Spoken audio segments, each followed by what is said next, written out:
lovelies, it's Gothic Layman here. So I thought I would touch in on a discussion that's kind of been circulating in the Gothy YouTubey world. So I thought I would bring my opinion on it because there's there's been this discussion going around that the the popular Gothic YouTubers have sold out. Um, because they're doing more Killstar hauls and, less actual gothy content or things that have more stock to it. So I thought I'd backtrack because one of the Gothic YouTubers on YouTube actually made a video of her nostalgia. So I will put a name in down below with the video about what video I'm relating to, but she had like a gothy nostalgia moment about old gothic YouTubers or gothy inclined YouTubers that she used to love watching and looked up to during that time. And this is more about 5-6 years ago this was happening, and she talked about like the common ones like Sebastian Columbine, which was Sebastian Girl for a little while, and also the Goblin Queen that used to be Kaz Love Bats at once upon a time. And she talked about how she loved their old channels or their old videos that they used to bring out, and she forgot some really big ones as well. But to backtrack the history of why we've ended up in this pattern where we're only kind of seeing videos that are more like, merchandise related rather than actual, this is goth, this is what I love, this is new music I love, these are books I love, etc, etc. So to backtrack, I started my channel over 5 years ago. I started my channel because of I was a new mum. I was the only goth in my town. I didn't have any car. I had no way of doing anything. So I made myself a YouTube channel to kind of, share my passion for my gothic interests and just to reach out to people because it's very isolating when you have children. And it was my way of keeping my identity as well. Like, I wanted to keep my goth identity, and that's one important thing about parenting is you can lose yourself because you're so busy just being a mum with your kid, and then it's your parents. Well, there's all these outside like negative and positive things around you, being your family, friends that all have their own opinions and want to jump in, and it's not healthy. So that was why I created my YouTube channel, was my way of keeping my identity and learning about new stuff. And I myself was watching some of these amazing gothic YouTubers at the time and just learning from them and talking to them as well. So we had some of the really big YouTubers around, like Sarah Darley was one of the big ones. We had Sebastian Columbine, we had Kaz Love Bats, etc, etc. There was some amazing ones out there. Sarah Darley started a video called Gothic Community on YouTube.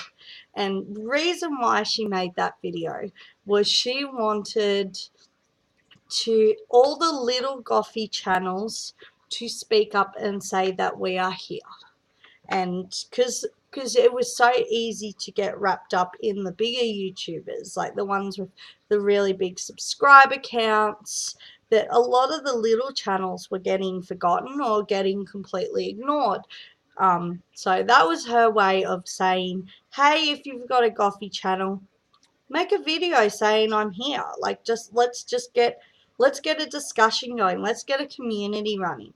So a lot of people dove on that. A lot of amazing little gothy channels kind of felt like they had a voice to finally, make a video and say, hey, they're here. And I was discovering fantastic new content that I didn't know was out there. So that was awesome. And of course, like any positive movements or positive change brings on negativity as well. So on top of this amazing, hi, I'm a, you know, I'm here, I'm a goth, also brought the negativity of the elitists and the people that are like, oh, that's not goth and you're not goth, and the you know, social media goths, and not believing that people can be goth off their YouTube channels. So they came a lot of trolls, a lot of hate around that. So then we sort of, that's where some of the videos like Gothic confession videos came out as well, around well, hang on, yes, we're goths, or we're gothically inclined, but we also have interests that are not really gothic related. So then it became this really great you know, way of everyone making, some made really fun Gothic confession videos. Like, I think that's where Black Friday started circulating, because she made a really great Gothic confession video as well. So we were getting a really healthy community going, and we were also able to make video responses to videos we've seen. So if somebody made a video and you wanted to make a video on that topic, you could actually do a YouTube reply video which linked you to that video. And that was a really great feature, because that opens the platform for discussions to happen and more open ideas, and people's other ideas were more getting heard and relayed. YouTube then took away that feature, so then that lost, a lot of people lost their voices to respond to videos. And also the fact is, if somebody's made a video about yours, you knew it was about your video, so you could kind of, you know, feedback on it if it was good, bad, whatever. So that really sucked when YouTube took that feature away. And then the feature Gothic Google Plus come in, and that was an amazing feature, because that opened up Gothic chats. So a group of us all regularly jumped on Gothic, you know, the Gothic chats on Google Plus, and sometimes we would do live feeds of these chats, so people could openly ask questions of us, you know, our opinions on Gothic topics, Gothic, you know, new stuff that was around, be it accessories, music. So we were getting over 8 people to more wanting to join these chats, and we would have our regulars. Like, I was one of the regulars for a very long time, but also I had my kids in the background, so some of it was a bit trickier for me to always jump on. But that was a really fantastic tool where we're using that to sort of show people, and it gave people to see us in real time rather than just a video that we've recorded and just uploaded to the sky. But also, what was happening on YouTube at the same time that Google Plus was happening, we had collaborative YouTube channels being created. So one of the big ones was Questionable Goth channel. So that was about 5 or 6 different gothy YouTubers coming together and making weekly videos on different topics. I actually featured on this channel, and mine was about Gothic poetry. So we were getting this really healthy community going on, and it was going strong. And yes, the elitists were still around, and then people decided to make another group about poser patrols. So then it was about, oh, let's name and shame people that aren't actually goths, they're just posers. So you can see there was a lot of horrible shit sort of happening during this time.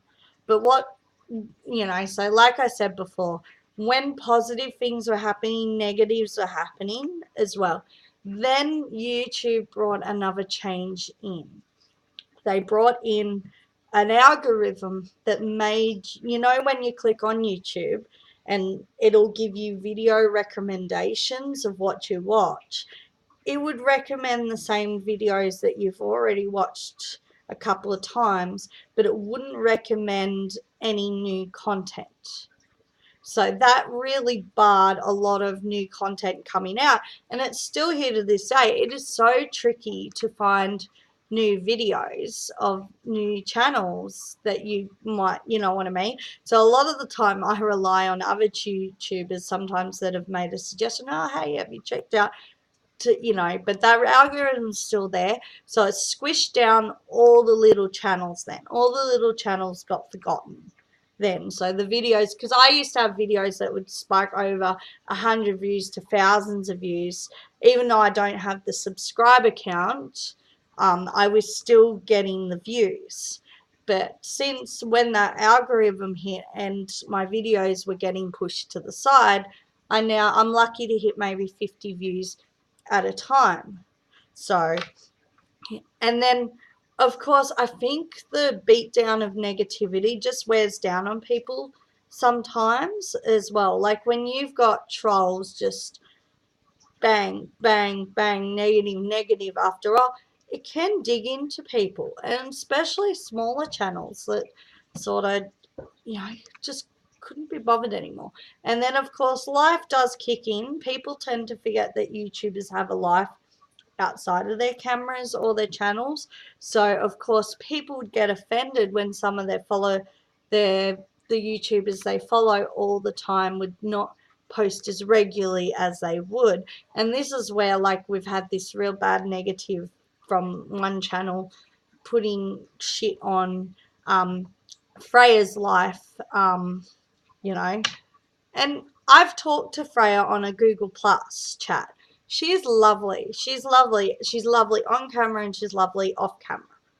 You know, so it's just a shame that that's what happened to her, and it's not very nice that she got targeted that way. But I think this is why we've ended up with this trend of Gothy channels sort of showing kill star hauls rather than actual proper content now, because either A, like this is how I was feeling, either A, people have already talked about it, so the topic has either been talked to death, so of course it's like, well, you know, people don't want to watch another video me harping about Gothy music. Oh, I love Gothy music, and you know what I mean? Even though people might be really interested in my opinions and my perspective on things, but when you see the same types of videos come around so many times, it does get very repetitive, and then you do get to start to hear the same sort of opinions and ideas. And it's because we're very like-minded people. Like, hey, we love the same things or very similar to the same things. So, of course, some of our opinions on things are very similar. So that can get pretty exhausting sometimes when you hear that too much. But, yeah, life got busy for some of the YouTubers. The Gothic Hangouts sort of, you know, less and less people could actually commit to the time. Like, we'd schedule time to do it, less and less people could actually commit to that time, being work or family commitments or what have you. So things just kind of went in a slow sort of motion train of chucking on, and then the smaller channels decided that they didn't really want to make the videos anymore. I've done it myself. Like, I had kids, and then they got diagnosed with autism, which that just railroaded my life for a very long time. So, and the feelings of, well, people don't want to hear my videos or what I have to say. They've heard it 100 times already, or, you know, or I don't look goth enough because I don't have a really outrageous gothic look like some people do, you know. But I shouldn't self-doubt, but that's part of my anxiety, is self-doubting. But we'll move on. But this is sort of why we've seen the trend of more Killstar Hall videos and less actual Gothy related content now, because they've sort of, when you get squashed down enough, sometimes it's just easier to make one of those videos. And yes, Killstar and that have realized that they can make money, or they can profit from advertising from YouTubers or Instagram accounts. Like I actually had a shoe company approach me to become an ambassador for their shoe brand on my Instagram account. At first I was like, oh yeah, I'd love to do that. Like I've only got like 200 followers on my Instagram account. So I was like really excited and like humbled that this company wanted to approach me to do that. So the catch with that company was they would give me a 70% discount off my first purchase. So I'd have to buy the shoes first, take photos of the shoes and share it all over my social media, plus there, like give them the photos so they could share it themselves.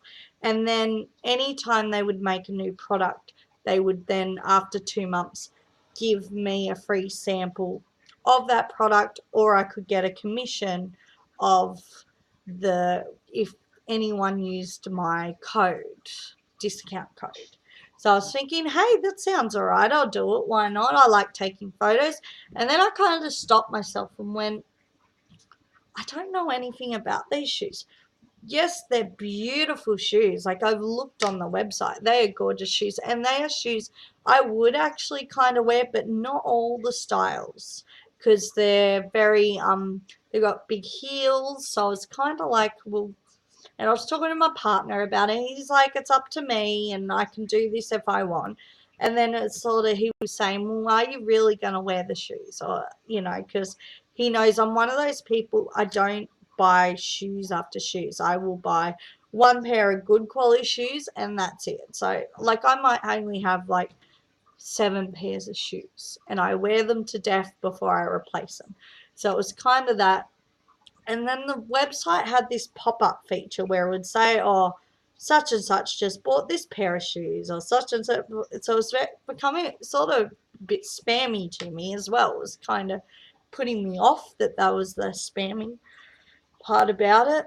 And their Instagram account didn't really have too much to it. It only had like 4 or 5 pictures of their shoes, and then people saying, oh, they love the shoes and how good the shoes are. And then I was looking at the comments also of the shoes on their website, and everyone was saying positives about the shoes and taking photos. Like you could see photos as well. But no, I wasn't seeing any of the negatives. So that kind of put a little flag as well, because it's like, well, yeah, as much as, you know, products are great, it's good to know the negatives too. Negatives are important. So if you've watched any of my videos about Avelina's handbags that I buy, you notice that I also talk about the downsides of the handbags as well as what I love about the handbags, because I want to be really honest. So that's why I didn't commit to being an ambassador to that shoe brand.